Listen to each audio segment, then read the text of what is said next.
Speaking to your whole audience in the same exact way is like trying to sell coaching by speaking a language that only 3% of your audience understands.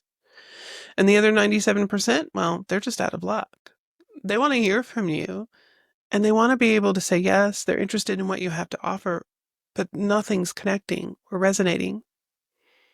I'm Michelle Sera, and I am a coaching business growth specialist and the founder of Elevated Mind. This is my channel, Coach Diaries, where I bring you along with me on my very ambitious goal and journey, growing my list by 4,000 new email subscribers in the year 2025 without any paid ads or complicated strategies. And along the way, I talk to you about what it takes to grow your coaching business. Now, again, you're showing up, you're writing content, you're making videos, maybe you're doing a podcast, everything under the sun, right? But you're only connecting with the smallest portion of your list that is ready to actually do something right now. And that means that you're leaving everybody else behind. Today, I want to show you how to change that, and I'll also give you an update of where I am in that big, huge, ambitious goal. So again, you're showing up online, you're creating content, and whether that's like a YouTube channel like mine here, or you have a podcast, whatever the different content pieces and channels that you have out there is, but you may feel like that no one's interested. And the worst part of that is that you start to wonder if your content is just meh, right? Not so great.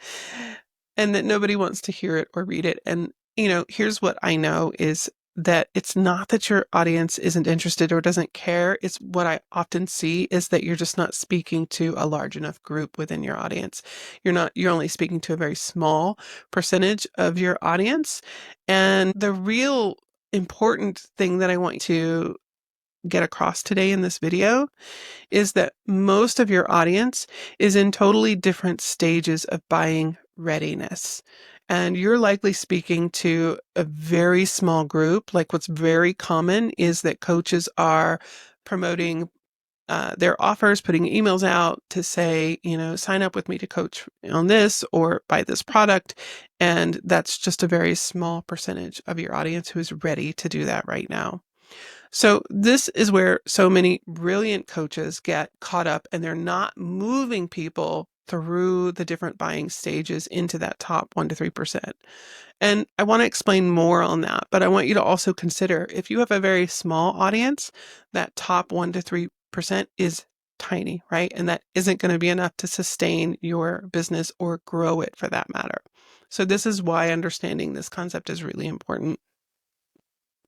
I teach something I call the audience readiness framework, and it breaks your audience into 3 buying stages. I've given them names in the hopes that that will help you to remember this and even understand it better. So the first group, which is the largest percentage of your audience, is what I call window shoppers. They're just browsing. They're not ready yet. I mean, think about it like if you have a dishwasher that's really, really old. I only share this like it's a really bad example, but it's one that I've had to deal with recently. You know that your dishwasher is really old, and the day that you're going to have to replace it is probably coming sooner rather than later. And so you go out window shopping. You're just looking to see what do they even cost these days, right? What's available to me in terms of features and what am I going to want? What can I afford, right? So these are your window shoppers, and this is a big, big percentage of your audience. The next group I call option weighers. They're curious, they're considering, but they're still unsure. Unlike the window shoppers who may not even be aware of the problem yet, the option weighers are aware that they have a problem, but they aren't sure in which direction to go. They don't feel confident yet that you're the person to help them. Action takers, this is that very small percentage of your audience, and they're ready to buy. They're ready to make a decision. They need to know where to do it, what to do next, what are the steps. All right. So Once you understand these groups, you can create content that actually moves people from one stage to the next, and they go straight into becoming paying clients.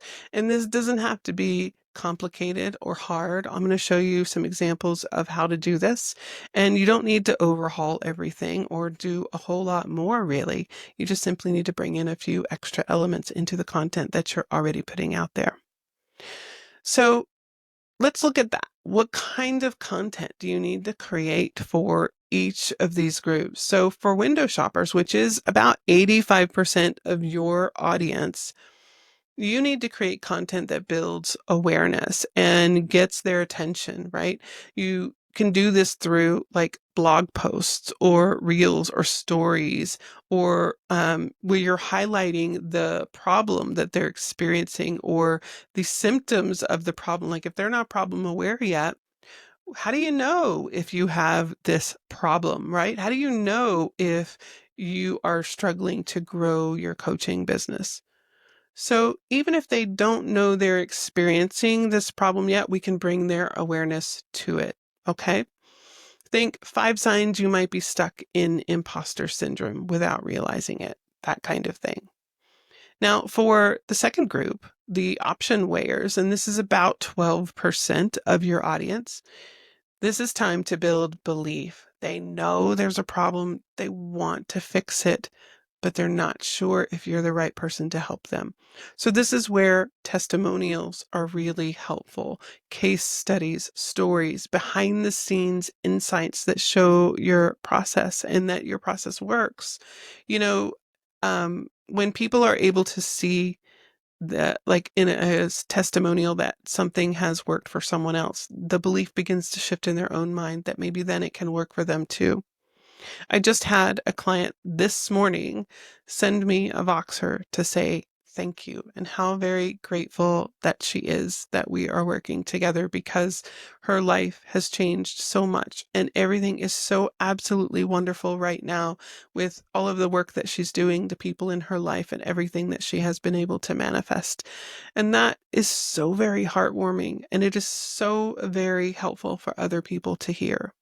So make sure that you include testimonials and even case studies if you have them. Now, maybe you don't have testimonials yet, and that's okay. Just share your own stories, right? Chances are you are your ideal client. You're just a little bit further ahead, right? So let's say 5 years ago, you are your exact ideal client. So share your own stories. That can be just as effective. All right, so for the action takers, these are that top 1 to 3%. They're ready. They know they have a problem. They are ready to fix it. They're ready to invest in some solution, right? They really like everything they know about you and your process so far. So they simply need to know where to go and how to buy. Like, where do I click the button? What are the steps? What's next? Make sure that for these people, that call to action, that invitation to work with you is super clear and concise and simple, that there isn't a lot of friction. It's not a complicated process. They don't get confused along the way, right? That it's super easy for them to do. So think like direct invitation posts, quick reminders, even your sales pages. Make sure that those are simple and clear. The buttons are easy to find, and the steps to do that don't take long. Okay. So when you're sharing the right content for the right group, everything begins to work better. You start feeling that your messaging isn't getting lost in the noise anymore, but it's actually beginning to resonate people. And you see this with people responding to your emails, people becoming paying clients, people responding to your posts or leaving comments on blog articles. That engagement begins to pick up. Even just making this one small change where you begin to bring in, even just into one piece of content, let's say that you write a blog article, even just bringing in elements into that article that speak to each of these 3 audiences can make a really big difference. Again, the shift here isn't about doing more. It's about doing what works strategically and intentionally. So the energetic side, as I mentioned earlier, if you're feeling resistance as soon as I said something like share testimonials or case studies, and maybe you're just beginning to grow your coaching business and you don't have those yet. So many coaches I work with need to shift internal resistance before they can apply strategy effectively. If you're feeling that resistance, just kind of identify it and address it. When it comes to testimonials and case studies, you can share your own stories and that be just as effective. It's more about stepping into the identity of a coach who isn't just hoping that their content lands and resonates, but they know how to create the content that does land and resonate. Okay? This is what separates coaches who stay stuck from coaches who grow consistently and calmly and confidently.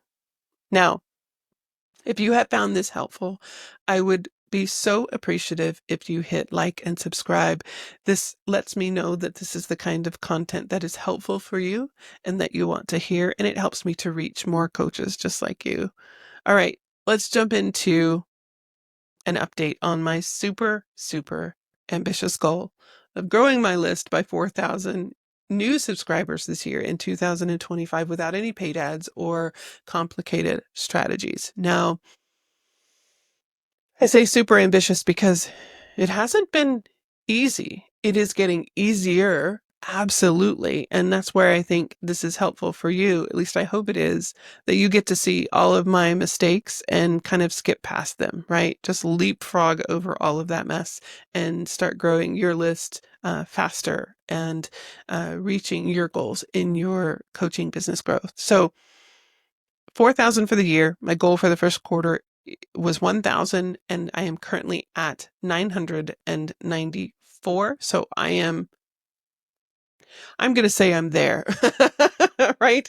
I've worked so hard for that. So I'm going to say I'm there. And of course, I just continue on. Now I'm working to get to 2,000. I do have another list growth event starting in I think it starts tomorrow. I am not currently in an active one. We are in the pre-promo phase of this next list growth event that begins tomorrow. So I will have some more numbers stacking on top of that in the next video. And by the way, if you would like to follow along and grow your list right alongside me, I have a list growth planning calendar link below. Feel free to grab it, make it your own, and you can grow your list right alongside with me. I would love the company. So that's my update. There will be more next week, as there is every week. If you are new here, you can go back to the earlier videos on the channel to kind of get a better understanding of what list growth events are and how I am doing this. And remember, when it comes to creating your content, it's about creating the right content that speaks to your people, no matter where they are. And you can totally do this. It's just one small change, right? You've got this. I'll see you next week.